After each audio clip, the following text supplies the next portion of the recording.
올 한해는 주님의 보혈의 능력과 은혜를 입는 해가 되기를 원합니다. 예수님의 보혈의 능력을 힘입어 아버지 앞에 담대히 나아가게 도와주시고, 예수님의 보혈의 능력을 힘입어 항상 거룩과 성령 충만을 얻게 도와주시옵소서. 주님의 보혈의 능력을 힘입어 병고침을 얻고 건강을 얻게 도와주시고, 예수님 보혈의 능력으로 말미암아 우리 가난해서 부유한 삶을 살게 도와주시옵소서. 예수님 보혈의 능력으로 우리 심령 가운데 항상 천국에 대한 소망이 가득하게 도와주시옵소서. 우리 교회도 예수님 보혈의 능력이 넘치기를 원합니다. 이곳이 하나님을 알고 만나는 장소가 되게 도와주시고, 주님께 복고 은혜를 입어 변화를 체험하는 장소 되게 도와주시옵소서. 예수님의 보혈의 능력이 하나님 이곳에서부터 영동지역 전역에 흘러넘치기를 원합니다. 하나님 보혈의 마귀의 모든 일들을 다니어 쫓아주시고, 우상과 모든 사신의 일들을 다니어 쫓아주시옵소서. 보혈의 능력으로 하나님이 영광 받으시고 우리 하나님이 높임받아 주시옵소서. 예수님의 보혈로 우리 삶에 필요한 모든 것들을 다 해주시니 감사합니다. 예수님의 보혈로 말미암아 올 한해는 하나님께 우리가 마음껏 얻고 누리는 해가 되게 만들어 주시옵소서. 주님의 보혈로 우리나라를 지켜주시고 예수님의 보혈로 우리나라를 보호해 주시옵소서. 하나님 복음을 전하는 나라 되게 도와주시옵소서. 전쟁이 없는 평안한 나라가 되기를 원합니다.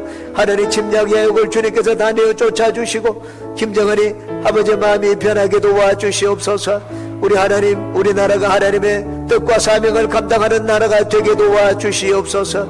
성령 하나님이 시한 바람같이 불같이 생수같이 우리 가운데 운행하여 주시옵소서. 예수님의 이름으로 기도합니다. 아멘. 할렐루야. 주님께서 우리와 함께 계십니다. 하나님이 함께 하시니 이 시간도 우리에게 좋은 일이 있을 줄 믿습니다. 올 한 해도 좋은 일이 있을 줄 믿습니다. 한번 옆에 계신 분들께 축복의 인사를 하겠습니다. 당신에게 좋은 일이 일어납니다. 또 한 번 더 인사하겠습니다. 올 한 해 당신의 모든 것이 잘 됩니다. 올 한 해 여러분 모든 것이 잘 됩니다. 나를 축복하는 선포를 한번 하겠습니다. 나에게 기적이 일어납니다. 올 한 해 나에게 좋은 일이 많이 일어납니다. 믿습니다. 예, 우리 입술의 고백대로 하나님이 이루어 주실 줄 믿습니다. 축복의 경주라는 제목으로 말씀이 은혜를 나누겠습니다. 신앙생활이란 달리기 경주와 같습니다.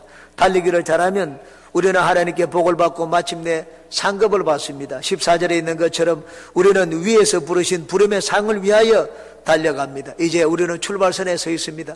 이 출발선에서 우리가 어떻게 잘 달리느냐에 따라 가지고 우리는 올 한 해 하나님께 복을 받을 것입니다. 여러분은 신앙의 경주를 잘해서 올 연말에 하나님 축복의 많은 열매들을 맺으시기를 바라겠습니다. 우리 신앙의 경주가 축복의 경주가 되기 위해서는 어떻게 해야 될까요? 세 가지를 말씀드리겠습니다. 첫째, 목표를 세우고 달려야 합니다. 한번 따라해 주시기 바랍니다. 목표를 세우고 달리자. 바울사대는 표대를 향하여 달려간다고 말을 했습니다. 달리기를 잘하기 위해서는 목표를 분명히 정해놓고 그 목표를 바라보고 달려야 됩니다. 여러분 목표가 없이 달려가서는 안 됩니다. 달릴 때는 반드시 내가 달릴 목표를 확인하고 달려야 됩니다. 눈을 감고 달렸어도 안 됩니다. 달려야 될 목표를 힘차게 그리고 분명하고 또렷하게 바라보고 달려야 됩니다. 영어 속담에 시작의 반이라는 말이 있습니다. 그 영어 정확한 말은 well begun is half done입니다. well begun is half done. 우리는 번역을 할 때 시작이 반이라고 그 영어 속담을 번역합니다. 그런데 그 영어 속담의 그 원래 그 바른 뜻은 잘 시작하면 반은 이루었다는 말입니다. 잘 시작하면 무조건 시작했다고 해서 반이 이루어진 것이 아닙니다. 잘 시작하면 반이 이루어졌다는 말입니다. 그럼 시작을 잘하기 위해서는 어떻게 해야 될까요? 시작을 잘하는 것이 목표를 가지고 시작을 하는 것입니다. 저는 우리 교회가 올 한 해 잘 달리기 위해서 우리 교회 목표를 정해놓았습니다. 우리 교회 성도들이 우리 교회에서 신앙생활을 하면서 무엇을 어떻게 해야 될지 분명하게 알 수 있도록 하기 위하여 우리 교회 세 가지 목표를 정했습니다. 이 목표를 마음에 새기고 우리가 신앙 경주를 하면 우리의 경주는 하나님께 복을 받는 축복의 경주가 됩니다. 세 가지 목표를 잠시 말씀을 드리겠습니다. 첫째, 전구역 매주 한 명 전도하기라는 목표를 세웠습니다. 그러므로 구역장들은 각 구역에서 머리를 맞대고 의논도 하고 기도하시기 바랍니다. 어떻게 하면 매주 한 분씩 주님 앞에 모시고 올 수 있을까? 여러분 우리가 기도하고 실천하면 하나님은 반드시 우리에게 이루어 주십니다. 여러분, 중요한 것은 우리가 전도하겠다는 결심을 하는 것입니다. 하나님 우리의 마음을 보십니다. 우리가 전도하겠다는 결심을 가지고 있으면 하나님은 사람을 만나게 되어 주십니다. 우리가 이 사람에게 영혼을 사랑하여 복음을 전하면 그 사람이 주님 앞에 지금 당장 나오지 않을지도 모릅니다. 그러면 하나님이 다른 성도들을 우리 교회에 보내주십니다. 우리 신학이 자라는데 전도만큼 뛰어난 효과가 있는 것이 없습니다. 최근 미국의 기독교 조사 기관인 바나 리서치 연구소가 설문조사를 했습니다. 기독교인들은 왜 전도를 하는가에 대해서 설문조사를 하고, 그리고 실용적인 가치가 어떤지 한번 그것을 살펴보았습니다. 보았더니 전도를 하는데 분명하게 드러나는 실용적인 가치가 있는 것을 발견했습니다. 첫째, 행복 지수가 높았습니다. 전도하는 기독교인들 가운데 내 삶이 행복하다고 답한 사람이 74%였습니다. 그런데 전도하지 않는 사람들은 63%였습니다. 11%가 높았습니다. 두 번째, 자신의 종교적인 신앙심이 계속 성장하고 있다는 설문지에 답을 한 사람들은 전도자는 78%인데 전도하지 않는 사람은 60%에 불과했습니다. 전도가 신앙 성장에 도움을 주고 있다는 것을 보여준 결과입니다. 셋째, 정기적인 예배 참석률도 달랐습니다. 전도하는 기독교인은 정기적인 예배 참석률이 72%였습니다. 전도하지 않는 기독교인은 52%였습니다. 3분의 2밖에 되질 않았습니다. 게다가 예배나 성경 공부 시간 외에 성경을 읽는 비율도 달랐습니다. 전도자들은 74%인데 비해 비전도자들은 47%에 머물렀습니다. 신앙적인 열심과 성장에 있어서 큰 차이를 보여준 결과였습니다. 네 번째, 교회에 대한 헌신도도 달랐습니다. 헌금 액수가 전도하는 사람들이 전도하지 않는 자들보다 3배가량 높았습니다. 그 외에 성경의 가르침에 대한 확신의 정도도 달랐습니다. 우리 교회가 건강한 교회가 되고 성도 여러분들이 건강한 성도가 되기 위해서는 전도해야 됩니다. 올 한 해는 모든 구역이 머리를 맞대고 기도하고 전도에 더 열심을 내는 해가 되시기를 주의 이름으로 축원합니다.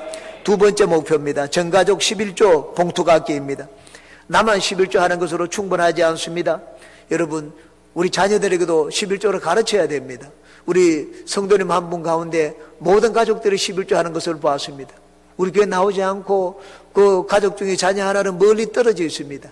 그에게도 강제로 하는지 저는 어떻게 하는지는 모르겠습니다. 11조 이름을 적어서 11조를 시키는 것을 봤습니다. 그리고 본인도 하고 거기 어머님도 하고 사업장 이름으로 따로 하는 것을 보았습니다. 참으로 신앙교육을 잘하고 계신 것을 보았습니다. 모든 것이 그런 것처럼 11조 역시 훈련과 습관입니다. 11조는 돈을 많이 번다고 해서 할 수 있는 것이 아닙니다. 지금 내가 여유가 있다고 해서 할 수 있는 것이 아닙니다. 신앙적인 연륜이 생기면 할 수 있는 것도 아닙니다. 부모된 분들은 어릴 때부터 하나님의 것은 하나님께 드리는 습관을 잘 들여주는 것이 좋습니다. 그것이 바로 자녀의 청지기로서의 부모의 의무입니다. 그러기 위해서는 부모가 먼저 11조에 대한 분명한 체험과 확신이 있어야 됩니다. 11조는 하나님께서 내 삶을 다스리시는 주권자이심을 인정하는 표시입니다. 아니, 이전에 난 하나님이 11조를 안 드렸는데도 난 잘 살았는데요. 물론 잘 살 수가 있습니다. 그러나 하나님의 다스림을 받는 사람은 그것과 차원이 다릅니다. 하나님의 다스림을 받게 되면 우리는 이전의 삶과 전혀 다른 아주 진짜 행복하고 복된 삶을 살 수가 있습니다. 이스라엘이 애굽에서 나올 때 하나님이 많은 재앙을 내렸습니다. 그 중에 파리재앙부터 공통적인 특징이 있습니다. 그것은 구별입니다. 하나님이 재앙을 내리는데 애굽은 재앙을 받았지만 이스라엘에게는 그 재앙이 임하지 않았습니다. 파리떼가 애굽 땅에 가득 찼습니다. 견딜 수가 없었습니다. 그런데 이스라엘 땅에는 파리 새끼 한 마리 얼씬하지 않았습니다. 나중에 하늘에서 우박이 내렸습니다. 우박이 애굽 땅에 있는 모든 채소들을 전부 다 망가뜨렸지만 이스라엘 땅에는 우박이 내리지 않았습니다. 전염병이 생겼습니다. 그런데도 이스라엘 땅에는 전염병이 없었습니다. 캄캄한 흑암이 생겼습니다. 사흘 동안 애굽 땅에는 캄캄한 흑암 때문에 더듬고 지내야 되었지만 이스라엘이 가는 고센 땅에는 광명천지였습니다. 물질로 하나님의 주권을 인정하면 하나님은 물질에 복을 우리에게 내려주십니다. 말라기 3장 10절 12절입니다. 만군의 야훼가 이르노라 너희의 온전한 11조를 창고에 들여 나의 집에 양식이 있게 하고 그것으로 나를 시험하여 내가 하늘 문을 열고 너희에게 복을 쌓을 곳이 없도록 붙지 아니하나 보라. 만군의 야훼가 이르노라 내가 너희를 위하여 메뚜기를 금하여 너희 토지 소산을 먹어 없어지지 못하게 하며 너희 밭에 포도나무 열매가 기한 전에 떨어지지 않게 하리니 너희 땅이 아름다워짐으로 모든 이방인들이 너희를 복되다 하리라. 만군의 야훼의 말이니라. 우리가 물질로 하나님을 섬기고 하나님의 주권을 인정하면 하나님 우리 삶의 모든 것을 돌봐주시고 지켜주시겠다고 말씀을 하셨습니다. 악한 자가 우리를 손대지 못하게 만들고 악한 일이 나에게 생기지 않도록 해주시겠다고 말씀을 하셨습니다. 주위 사람들이 우리를 보고 참나는 복을 받았구나 이런 말을 듣는 그런 삶을 살도록 해주시겠다고 말씀을 하셨습니다. 우리 여러분들은 자녀들에게 하나님께 축복받는 좋은 신앙의 습관을 길러주는 부모들이 되시기를 주님의 이름으로 축원합니다. 세 번째 목표입니다. 전성도 한 부서 봉사하기라는 목표를 세웠습니다. 우리 신앙이 자라기 위해서는 봉사를 해야 됩니다. 섬겨야 됩니다. 섬기는 내 자신을 지키고 내 신앙을 지키는 좋은 방법입니다. 우리가 예수님을 믿고 난 다음에 새로운 주인을 섬기지 않으면 옛 주인이 다시 찾아옵니다. 우리는 옛 생활로 다시 돌아갑니다. 로마서 6장 13절입니다. 또한 너희 지체를 불의의 무기로 죄에게 내주지 말고 오직 너희 자신을 죽은 자 가운데서 다시 살아난 자같이 하나님께 드리며 너희 지체를 의의 무기로 하나님께 드리라.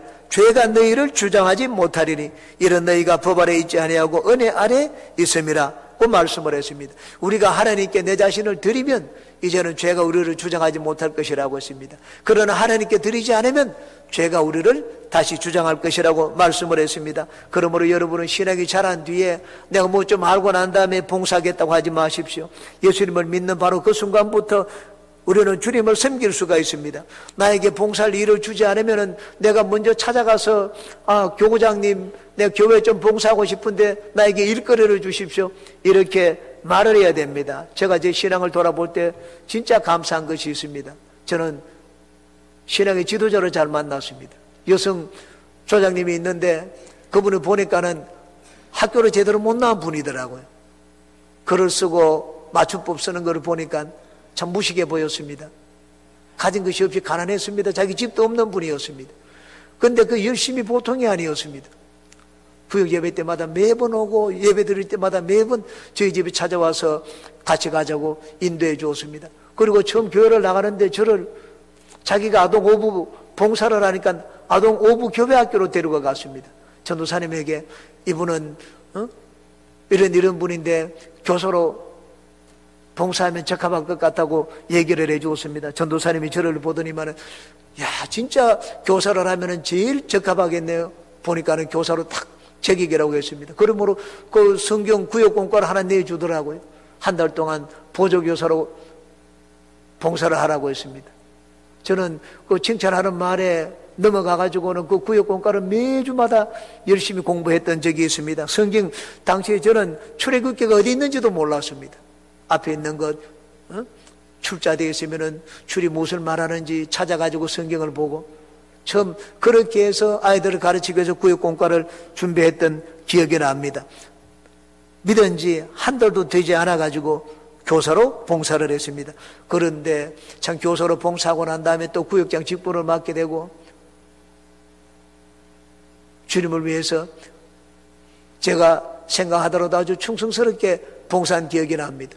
근데 언제 떠나갔는지 모르게 술도 끊고 담배도 끊고 세상적인 여러 가지 좋지 않은 습관들을 다 끊게 되었습니다. 봉사하게 되면 우리는 점점 하나님과 가까워지게 됩니다. 하나님과 가까워지게 되면 세상은 점점 나를 떠나게 됩니다. 여러분 거룩하게 되기를 원하는 분들은 죄와 싸우지 마십시오. 여러분 자신을 하나님께 드리면 됩니다. 하나님께 드리면 나도 모르는 사이에 나는 하나님과 가까워지고 세상은 나와 멀어지게 됩니다. 우리 교회 목표뿐만 아니라 여러분 개인의 목표를 정하시기 바랍니다. 저도 원래 제 개인의 목표를 정했습니다. 신앙서적을 매주 한 권씩 읽어야 되겠다는 목표를 정했습니다. 좋은 책이 있으면 우리 교육자들과 그 책을 가지고 독후감을 쓰고 토론을 하자는 이야기를 했습니다. 하루를 더 계획성 있게 쓰기 위해서 매일의 계획표를 더 철저하게 세워놓고 살아야 되겠다는 목표를 정했습니다. 저는 전도의 목표도 정하고 글을 쓰기 위한 목표도 정했습니다.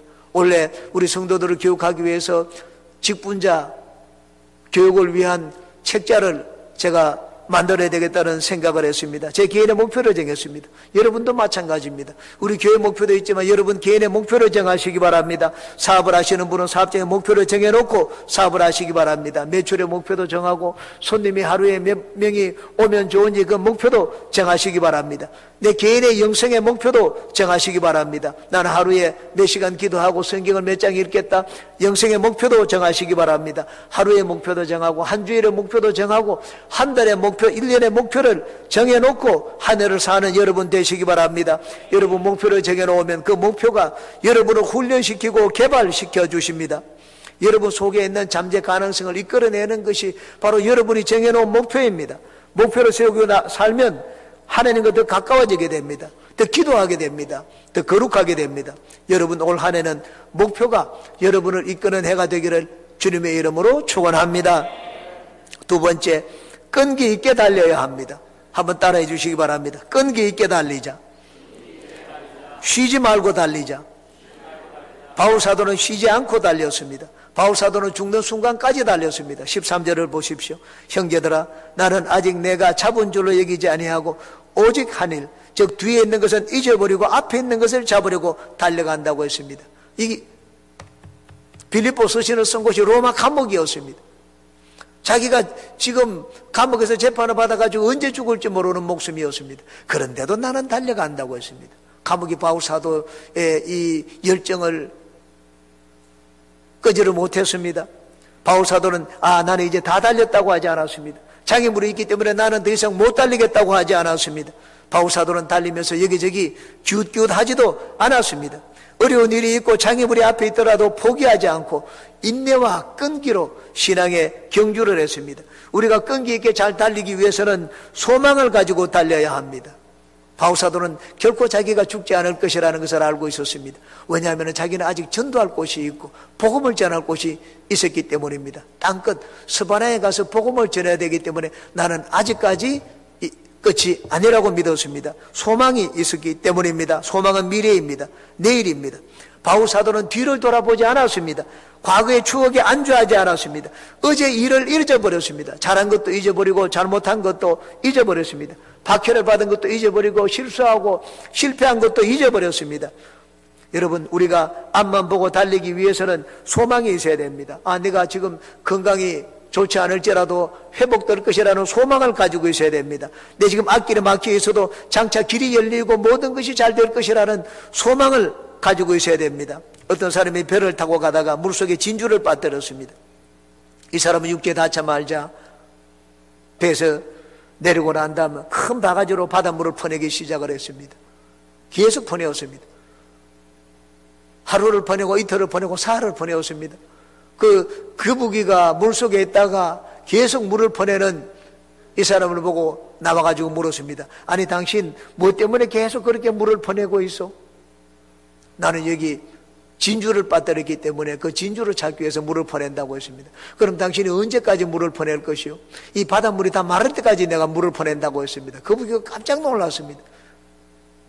물이 다 마르면 자기가 죽기 때문에 물속으로 들어가가지고 이 사람이 잃어버린 진주를 찾아가지고 그 사람에게 찾아주었다는 이야기를 들어보았습니다. 우리가 예수님을 믿더라도 한결같은 마음으로 변함없이 예수님을 믿어야 됩니다. 우리가 한결같은 마음으로 예수님을 믿으면 우리 환경이 변하게 됩니다. 환경이 감동을 받습니다. 물론 하나님도 감동을 받죠. 우리 삶이 변화가 일어납니다. 우리에게 끈기를 주는 것, 변하지 않고 열심히 신앙생활을 하도록 만들어주는 그 힘이 무엇입니까? 소망입니다. 아브라함은 75세에 많은 민족의 조상이 되리라는 꿈과 소망을 품게 되었습니다. 젖과 꿀이 흐르는 가나안 땅을 하나님이 주실 것이라는 소망을 그 마음에 품었습니다. 고향을 떠나라. 떠나가지고 내가 이 나이에 무엇을 어디서 새롭게 시작하겠습니까? 그렇게 말하지를 않았습니다. 꿈과 소망이 있기 때문에 모든 것을 버렸습니다. 그리고 참 갈 바를 알지 못하지만은 그 꿈에 취해가지고 발걸음을 내디뎠습니다. 그럴 수 있었던 것은 그 마음속에 꿈과 소망에 부풀었기 때문입니다. 여러분, 현실을 보고 절망하지 마시기 바랍니다. 항상 내일을 바라보시기 바랍니다. 오늘 어제보다 낫고 내년은 금년보다 낫다는 믿음과 소망을 가지고 한 해를 사시는 여러분이 되시기를 주의 이름으로 축원합니다. 또한 끈기 있게 잘 달리기 위해서는 성령으로 충만해야 됩니다. 성령은 위로의 영입니다. 내가 힘들고 피곤하고 지칠 때 나에게 위로를 주고 힘과 용기를 주시는 분이 성령입니다. 마귀는 내 발걸 가는 길에 장애물을 놓습니다. 그리고 나를 걸고 넘어뜨립니다. 시험을 줍니다. 그런데 그 마귀의 시험에 넘어가지 않고 승리하는 신앙생활을 하기 위해서는 늘 성령으로 충만해야 됩니다. 존 번연에서는 철로 역정에 보면은 화로에 불이 타고 있는데 마귀가 그 불을 끄는 이야기가 나옵니다. 기독교인이 여행을 하다가 집안에 들어갔습니다. 들어갔는데 피곤해가지고 추운데 화로에 불을 피웠습니다. 근데 보니까는 화로에 불이 타고 있는데 마귀가 그 불을 끄기 위해서 계속 물을 부었습니다. 근데 물을 붓는데도 불이 꺼지지 않았습니다. 너무나 신기하다 싶어서 이 기독교인이 화로 뒤를 가보았습니다. 그 화로 뒤를 가보았더니만 계속 그 기름을 부어주고 있는 분이 있었습니다. 성령이 있었습니다. 성령이 그 화로에 기름을 부어주고 있더라고 했습니다. 여러분, 이 불은 우리의 신앙입니다. 우리의 믿음입니다. 마귀는 끊임없이 우리의 믿음을 끄고 시험에 들게 만듭니다. 그런데 우리 믿음을 지켜주고 우리 신앙의 불이 꺼지지 않도록 만들어주시는 분이 있습니다. 그분이 바로 성령입니다. 그러므로 우리가 신앙의 불이 꺼지지 않고 한결같은 마음으로 끈기 있게 신앙 경주를 하기 위해서는 늘 성령의 도우심을 구해야 됩니다. 성령 충만함을 구해야 됩니다. 우리가 성령으로 충만하게 되면 성령은 우리에게 열정을 줍니다. 열정. 여러분, 주님에 대한 열정을 주고 복음 전도에 대한 열정을 주고 하나님을 더 알고자 하는 열정을 줍니다. 여러분, 성령이 우리에게 오시면 뭐 방언을 하고 은사를 받고 그보다 더 중요한 것이 있습니다. 열정입니다.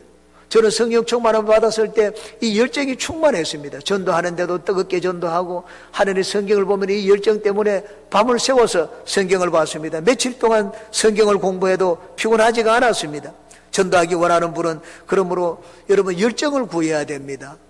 뭐 세미나를 보고 많은 여러 가지 테크닉과 기술을 배워서 전도하는 것이 아닙니다. 여러분, 전도하고 내 마음에 열정이 있으면 사람들이 내 열정에 감동을 받습니다. 사마리아 수가성 우물가에 여인이 나가서 복음을 전할 때 마을에 있는 사람들이 다 예수님께 나왔습니다. 그 열정에 감동을 받았기 때문입니다. 열정이 있으면 우리는 쉬지 않습니다. 쉬지 않고 인내하며 일을 하게 됩니다. 토마스 에디슨은 말을 했습니다. 천재는 1%의 영광과 99%의 땀으로 이루어진다고 했습니다. 여러분, 99%의 땀이 바로 열정입니다. 토마스 에디슨만큼 열정에 넘치는 자가 없었습니다. 그 열정이 있기 때문에 쉬지 않았습니다. 99%, 머리는 1%고 99% 노력을 했다고 말을 했습니다. 우리가 끈기 있게 신앙생활하기 위해서 필요한 것은 열정입니다. 그 열정을 우리에게 주시는 분이 성령입니다. 여러분, 모일 때마다 더 성령의 충만함을 구하고 열정을 가지고 인생을 살고 주님을 섬기는 여러분 모두가 되시기를 주의 이름으로 축원합니다. 또한 세 번째, 끈기 있게 잘 달리기 위해서는 은혜를 구해야 됩니다. 목표와 현실의 차이가 클수록 우리에게는 은혜가 더 필요합니다. 여러분, 목표를 세웠다고 여러분이 다 할 수 있다고 생각하지 마십시오. 우리 인간의 능력에는 한계가 있습니다. 목표를 높이 세우면 높이 세울수록 현실과 갭이 큽니다. 현실과 갭이 클 때, 안 될 때는 하나님의 은혜가 필요한 때구나, 내가 하나님 앞에 무릎을 꿇어야 되는 때구나 하는 것을 깨닫는 여러분이 되시기 바랍니다. 시골의 초등학교 3학년 학생이 너무 가난하여 중학교 갈 형편이 되지 않았습니다. 어느 날 친구를 따라 교회 갔습니다. 친구를 따라 교회 갔는데 하나님은 무엇이든지 구하면 다 응답을 해주신다, 뭐든지 하나님은 다 들어주신다, 그 설교 말씀을 들었습니다. 그런데 처음 나간 이 학생이 그 말씀에 마음에 꽂혔습니다. 믿음이 생겼습니다. 그래서 하나님 앞에 기도해야 되겠다고 생각을 했습니다. 교회는 멀어서 가지를 못했습니다. 몇 시간을 걸어가야 되기 때문에. 그 교회는 가지를 못하지만은 뒷동산에 올라가서 바위 위에 올라가서 기도했습니다. 눈이 올 때는 바위에 눈을 쓸어내고 그 위에 올라가서 기도했습니다. 기도한 내용은 단 이 한 가지였습니다. 하나님, 대학 가게 해주시고 부자가 되게 해주세요. 초등학교 3년생이었습니다. 대학교 가게 해주시고 부자가 되게 해주세요. 참 대학 가고 부자가 되고 싶었지만 그 꿈은 현실과는 너무나 동떨어진 이상이었습니다. 그런데 꿈을 품고 기도한 결과 시골에 있는 한 고등공민학교에 들어갔습니다. 중학교 들어가 졸업을 하고 뜻을 품고 일본에 유학을 갔습니다. 새벽마다 신문을 돌리면서 구학을 했습니다. 일본 중앙대학을 졸업하고 한국에 돌아왔습니다. 교수가 되었습니다. 연세대학교 철학과 교수가 되어서 30년 동안 가르쳤습니다. 미국에서도 가르쳤습니다. 현재는 연세대학교 철학과 석학으로 명예교수로 재직을 하고 있습니다. 김형석 철학과 교수입니다. 현재 나이가 98세입니다. 이분이 80이 되어가지고는 이제 나는 은퇴하고 좀 쉬어야 되겠다고 생각을 했습니다. 그래서 1년을 쉬었습니다. 1년을 쉬니까 쉬는 것이 너무나 어려웠습니다. 일하는 것보다 더 어려웠습니다. 그래서 다시 일을 하고 책을 쓰기 시작을 했습니다. 아들과 딸과 사위는 전부 은퇴를 했습니다. 그런데 이분은 지금도 일을 하고 있습니다. 98인데도 인터뷰를 하는데 강연 요청이 전화해서 여러 군데 온 것을 봤습니다. 식사를 할 때면은 자식들이 밥값을 내지 않고 이제는 자기가 밥값을 낸다고 했습니다. 98세인데 일주일에 3번 수영장에 가서 수영을 한다는 글을 읽어보았습니다. 영혼과 사랑의 대화라는 책을 써서 돈도 많이 벌었습니다. 56세가 되었을 때입니다. 2층 양옥집에 살게 되었습니다. 양옥집에 누워가지고 과거를 한번 생각해 보았습니다. 초등학교 때 기억이 났습니다. 초등학교 3학년 때 그 바위 위에서 기도하던 생각이 났습니다. 하나님, 부자가 되게 해주시고 대학 교수가 되게 해주세요. 생각이 났습니다. 여러분, 참 나는 무심코 하는 것이지만 내 마음에 꿈을 품고 소원을 가지고 하나님께 기도하면 하나님은 반드시 그것을 기억하십니다. 여러분, 요셉이 꿈을 꾸고 난 다음에 어느 누가 요셉의 꿈이 이루어지리라고 생각을 했겠습니까? 그러나 우여곡절 끝에 요셉의 꿈이 참 찬란하게 이루어졌습니다. 우리가 신앙의 경주를 잘하기 위해서는 하나님의 은혜가 필요합니다. 그러므로 여러분 목표를 정해놓으시면 항상 하나님을 찾으시기 바랍니다. 하나님 은혜를 어디서 구하겠습니까? 하나님의 은혜를 얻는 장소가 바로 예배입니다.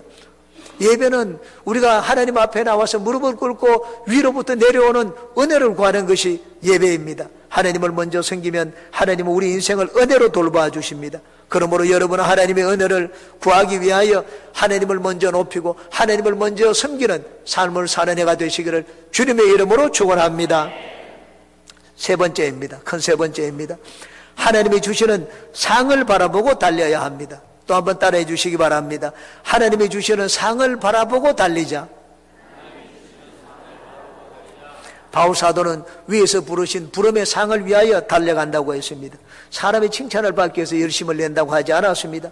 바울 사도는 세상의 것을 구하기 위해서 달려가지도 않고 세상의 인정을 받기 위해서 달려가지를 않았습니다. 하나님이 주시는 상급을 바라보고 달렸습니다. 우리가 하나님이 주시는 복을 받기 위해서는 올바른 기독교 가치관을 가지고 신앙의 경주를 해야 됩니다. 우리 몸은 교회에 있지만 마음은 세상에 있어서는 안 됩니다.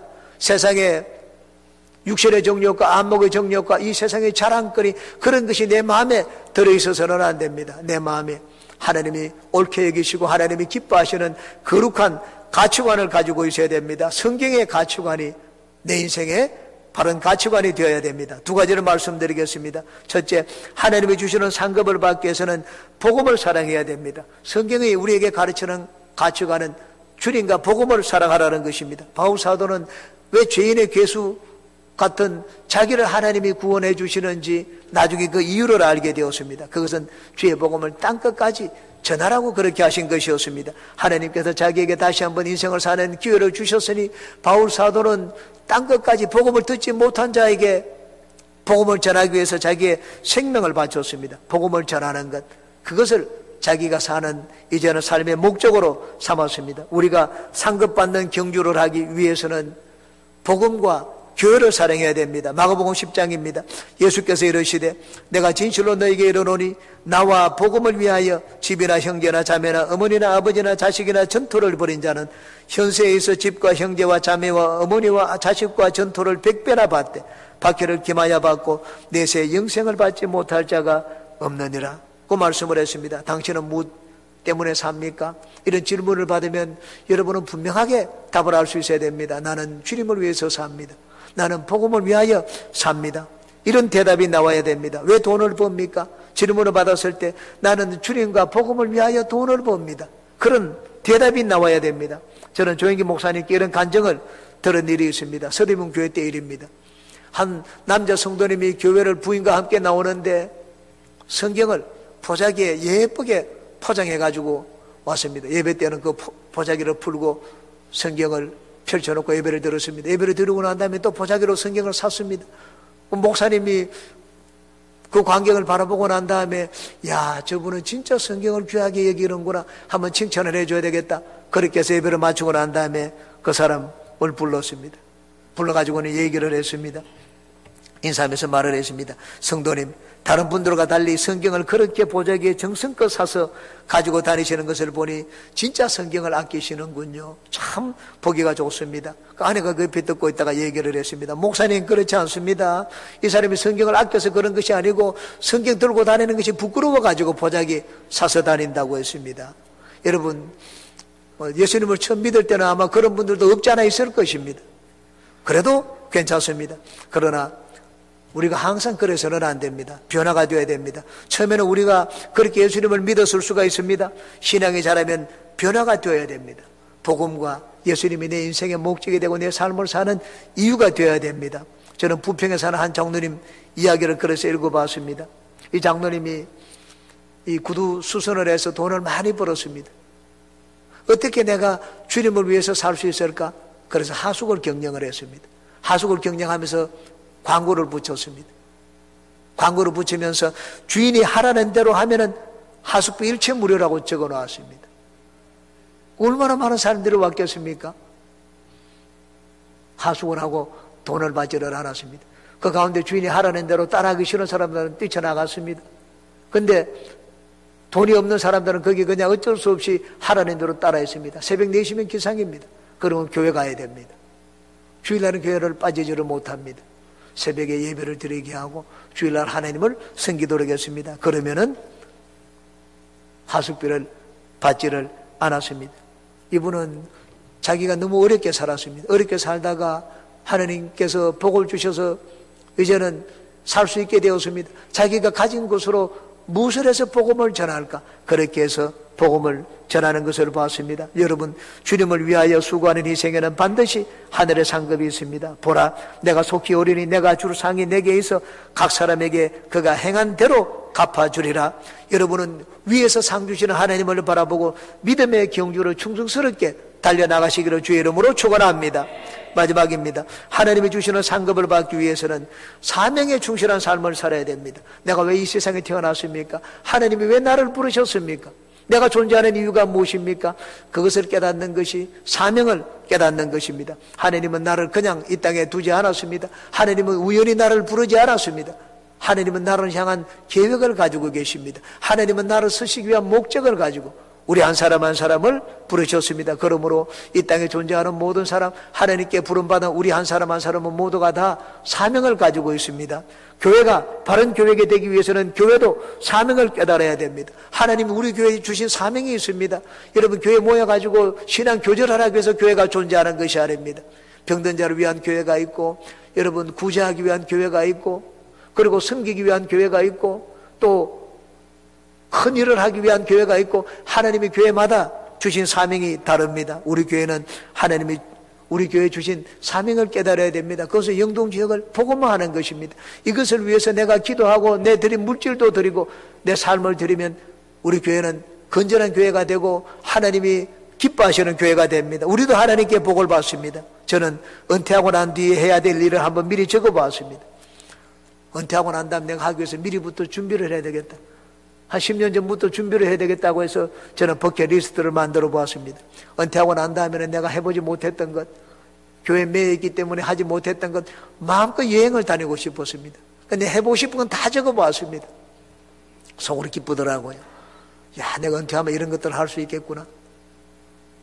근데 그걸 보고 쭉 읽어 내려가고 있다가 내 마음이 별로 편하지를 않았습니다. 주님을 위한 건 하나도 없더라고요. 전부 내가 놀고 즐기는 것밖에 거기 없었습니다. 야, 내가 과연 이것들을 할 수 있을까? 하나님이 내가 노후에 일하라고 이 땅에 두시지 않을 텐데, 하나님이 언제 데려가실지 모르겠다 하는 생각이 들었습니다. 그래서 즉시로 그저 끼워 넣었습니다.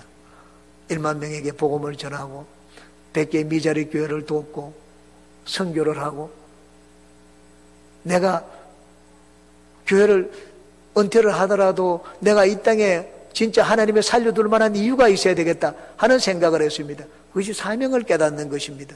여러분, 사명이 없으면 하나님의 돌보심이 끝나는 것입니다. 사명은 하나님이 나를 이 땅에 두시는 이유와 목적입니다. 내가 사명을 완수하거나 내가 사명을 잊어버리고 살면 내가 이 땅에 존재하는 이유가 이제 없어지는 것입니다. 침례 요한은 예수님을 증거하고 예수님을 길을 예비하는 사명을 받아가지고 이 땅에 왔습니다. 침례 요한은 그 사명을 완수했습니다. 예수님 오시니까 예수님을 온 사람들 앞에 드러내었습니다. 이제 침례 요한은 이 땅에 있을 필요가 없었습니다. 하나님이 침례 요한을 데리고 가셨습니다. 여러분, 우리가 이 땅에 존재하는 이유가 무엇입니까? 하나님이 나에게 복을 주시는 이유가 무엇입니까? 사명 때문입니다. 그러므로 하나님께 축복받는 인생의 경주를 하기 위해서는 사명감에 충실한 인생을 살아야 됩니다. 웰치라는 여러분 포도주스를 다 마셔보셨을 것입니다. 웰치 포도주스는 140년 전통을 가진 세계적인 포도주스 전문 브랜드입니다. 이 포도주스 상표는 웰치라는 사람이 만들어낸 것입니다. 140년 전에 이 웰치라는 사람이 선교사로 부름을 받았습니다. 아프리카 선교사로 부름을 받아가지고 건강검사를, 이 진단을 받으러 갔습니다. 신체 검사를 받는데 자기 아내가 건강이 부적격자라는 검사를 받았습니다. 그 아내 때문에 아내와 함께 아프리카로 갈 수가 없었습니다. 실망을 하고 이제는 고향으로 돌아왔습니다. 생각을 해보았습니다. 나는 선교사로 하나님께 부름을 받았는데 내 아내 때문에 선교사로 갈 수 없으니 나는 어떻게 하면 좋을까? 그러다가 선교사를 돕기로 작정을 했습니다. 그래, 내가 돈을 벌어가지고 선교사를 돕자. 아버지가 치과 의사였습니다. 아버지가 치과 의사였는데 아버지가 부업을 하고 있었습니다. 포도원을 두고 이 포도를 재배해가지고 성찬 때서는 이 도수가 없는 포도 주스를 만들어가지고 공급하는 그 일을 하고 있었습니다. 아버지에게 얘기했습니다. 아버지, 일을 저한테 맡겨주십시오. 내가 선교사로 가고자 했지만은 이 조건이 맞지 않기 때문에 선교사로 갈 수가 없습니다. 그러나 이걸 저한테 주시면은 내가 사업을 잘 키워가지고 선교하는데 보태겠다고 했습니다. 아버지가 그 뜻을 알고는 아들에게 그 사업을 하도록 물려주었습니다. 그러고는 돈을 벌었습니다. 많이 벌었습니다. 그 수익의 50%를 선교비로 내어드렸습니다. 원래 포도주스, 세계적으로 제일 맛있는 포도주스 중에 하나가 웰치 포도주스입니다. 하나님께서 자신에게 주신 사명에 충실하기 위하여 최선을 다한 결과 하나님은 그 웰치의 인생과 사업에 복을 주셨습니다. 하나님은 우리가 하나님께 축복받는 인생의 경주를 하기 위해서는 사명감에 충실한 인생을 살아야 됩니다. 여러분, 올 한 해를 살면서 모두가 다 주님과 복음을 사랑하며 하나님이 우리 한 사람 한 사람에게 주신 사명을 생각하며 사시기 바랍니다. 그래서 여기 있는 모든 분 한 분도 빠짐없이 모두가 다 하나님의 축복과 상급을 받는 해가 되시기를 주님의 이름으로 축원합니다. 기도하겠습니다. 좋으신 주님, 우리는 다 주님이 보내셔서 이 땅에 존재하고 있습니다. 하나님 부르셔서 주님 앞에 또한 나왔습니다. 우리 하나님, 우리 인생에 하나님께 복을 받기를 원합니다. 하나님의 뜻에 맞는 삶을 살게 도와주시고 사명에 충실한 인생 살게 도와주시고 우리 하나님 올바른 인생의 가치관을 가지고 살게 도와주시옵소서. 우리 교회가 주님의 뜻을 잘 분별하기 원합니다. 하나님, 그렇게 우리 교회를 사용하여 주시옵소서. 예수님의 이름으로 기도합니다. 아멘. 잠시 동안